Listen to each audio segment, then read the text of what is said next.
Bonjour, aujourd'hui on va vous montrer la technique sérologique du dépistage de la dengue.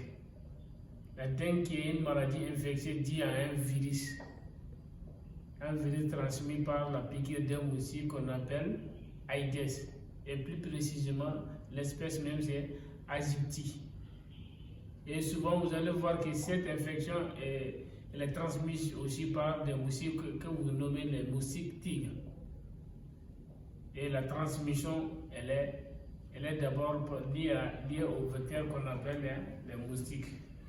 C'est une maladie qui est vers les zones tropicales et subtropicales. Maintenant, pour ce faire, on va faire le dépistage par les tests rapides. Les tests rapides, vous allez voir que chaque fois que je vous parle des techniques sérologiques, vous allez lire d'abord la notice du coffret. Vous allez lire ce que le fabricant dit du coffret. Maintenant, vous voyez, ça permet de détecter d'abord les antigènes, les anticorps IgM, IgG et l'antigène des structures NS1. Vous voyez? Maintenant, je vais d'abord porter les gants.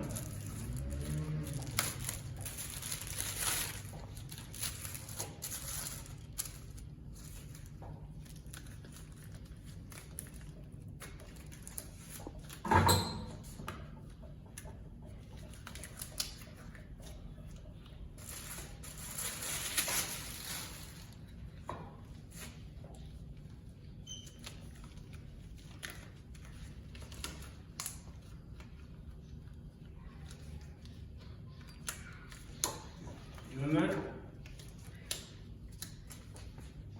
lorsque vous allez commencer d'abord par lire le mode d'emploi de votre produit. Maintenant, une fois que vous lisez ça, il y a d'abord la date de péremption, la température de conservation, le mode d'emploi. Vous allez ouvrir les tests et regarder comme description. Vous allez voir que les tests ici, il y a les contrôles, il y a IgG, IgM, il y a une partie aussi où c'est écrit le contrôle et NS1 qui est l'antigène des structures du virus. Maintenant, on peut utiliser les 100 total que vous voyez ici. Vous voyez? Soit on utilise les sérums ou les plasmas. Mais lorsque on utilise les 100 complets, on utilise les diluants. Mais lorsqu'on utilise des sérums, on n'utilise pas les diluants. Maintenant, moi je vais utiliser des sérums. Pour les sérums, je vais prendre 100 microlitres. 100 microlitres du sérum.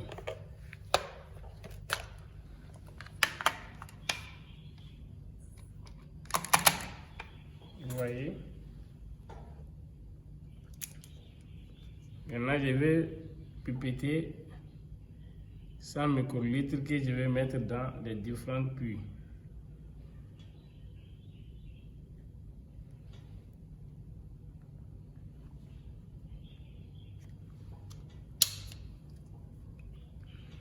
Maintenant, le fabricant dit le temps de lecture. Vous avez vu, il dit 20 minutes. Et de ne pas lire au-delà de 30 minutes. Moi, j'ai mis le chrono d'abord à 20 minutes. Et regardez, le maximum, c'est 25 minutes. Je vais mettre le chrono en marche.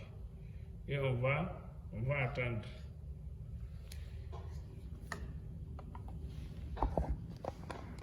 Vous voyez ici. Vous voyez la diffusion maintenant. Ces tests, on les appelle les tests immunochromatographiques. Il permet de mettre en évidence la coloration qui permettra de faire apparaître les bandes. On attend toujours les 20 minutes. Voilà, les 20 minutes sont arrivées.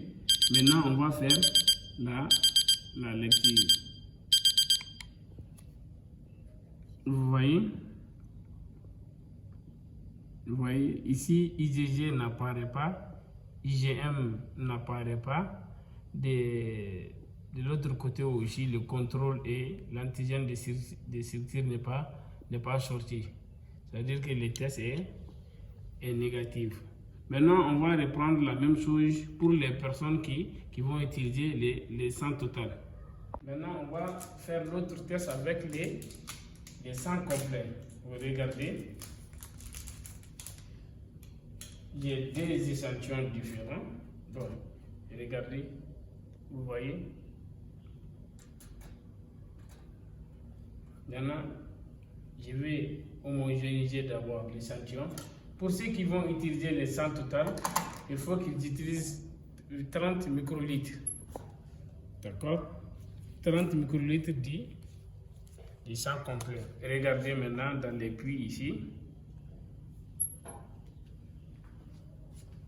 Regardez dans les puits. 30 microlitres que vous allez mettre dans le puits numéro 1. Encore 30 microlitres dans l'autre puits. Maintenant, on va utiliser les diluants.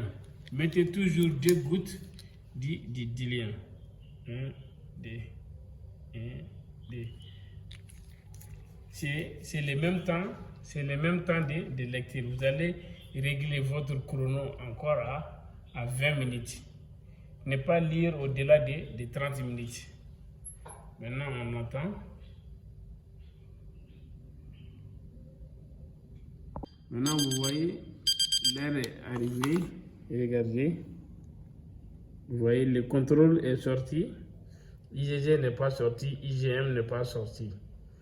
Hein? De l'autre côté aussi, vous voyez, c'est la même chose. Maintenant, vous regardez. Hein? C'est les mêmes échantillons, les mêmes résultats. Que ce soit avec les sérums, que ce soit avec les sangs complets. Maintenant, voici les différents résultats auxquels on peut s'attendre. Vous voyez ici, tout est négatif. Regardez, ici, tout est négatif.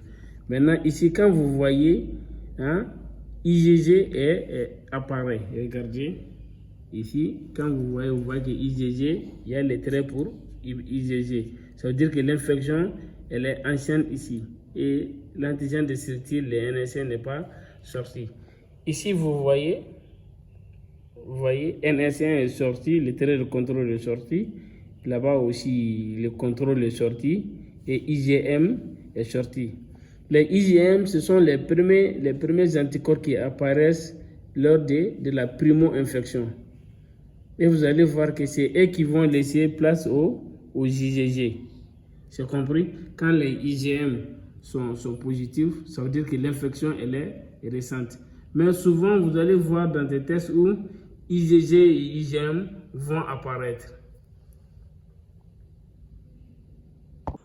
Voilà, vous voyez dans ce cas, et pour les IgG c'est sorti, IgM aussi c'est sorti. Et vous voyez le contrôle aussi est sorti. Et c'est dans l'autre côté, vous voyez le contrôle est sorti. NS1 aussi est sorti. Ici, IgG et IgM sont apparus. On peut rencontrer ces cas-là. Vous allez voir que soit l'infection tend vers la guérison, soit c'est une nouvelle réinfection. Quand même, le traitement ici est symptomatique. Vous voyez?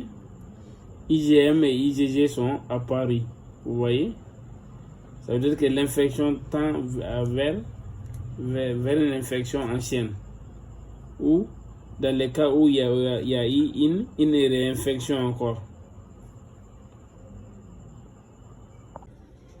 Vous voyez maintenant, vous voyez pour ces tests, vous voyez que le contrôle est sorti, IgM est sorti, et là-bas aussi il y a le contrôle qui est sorti et NS1 qui est les protéines, hein, la protéine de surface là est sortie. Vous voyez, ça veut dire qu'ici, ça veut dire que l'infection elle est récente. Vous voyez qu'il y a les IgM qui sont sortis. Vous voyez. Voici comment on fait le dépistage de la dengue par des tests rapides, des TDR. Et il faut savoir que les TDR ne détectent pas directement les virus. Ces tests détectent d'abord les IgG qui sont dirigés contre le virus, les IgM qui sont dirigés contre le virus, et l'antigène des structures, les NS1. Maintenant, lors de la transfusion, on vous a dit que même l'ADES est aussi infecté à partir d'un repas sanguin, c'est un chilien infecté. Et chez nous en Afrique, on a beaucoup de moustiques tigres. Et ces moustiques tigres aussi peuvent être à la cause de la transmission de la maladie. Et la maladie, aujourd'hui, le virus est un peu mal connu, mais avec les découvertes dans les années à venir, il y aura bien et bien un bon traitement pour ces virus. Mais actuellement, le traitement est symptomatique. C'est-à-dire qu'à base du perphéraran ou du paracétamol. Évitez de prendre de l'ibuprofène. Cela peut aggraver les risques d'hémorragie. Et la transmission aussi. Oui, la transmission, elle peut être transmise par contact sexuel aussi.